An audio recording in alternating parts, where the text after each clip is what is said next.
So yan na guys, lumiwanag na pero hindi pa rin nagpakita yung haring araw na yung inaabangan ng mga tao. Ito yung mga tao, ang dami-dami. Oo.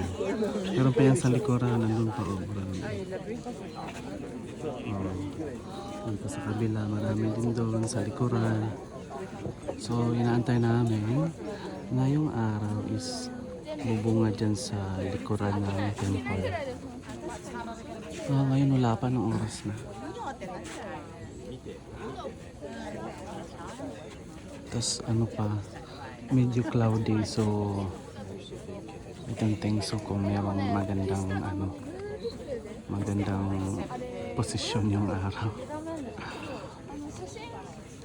Ito ka dyan lumabas.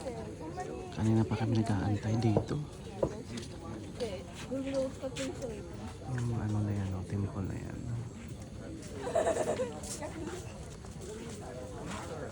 So yung araw, alabas dyan sa likod niya. Ito yung inaantay ng mga tao.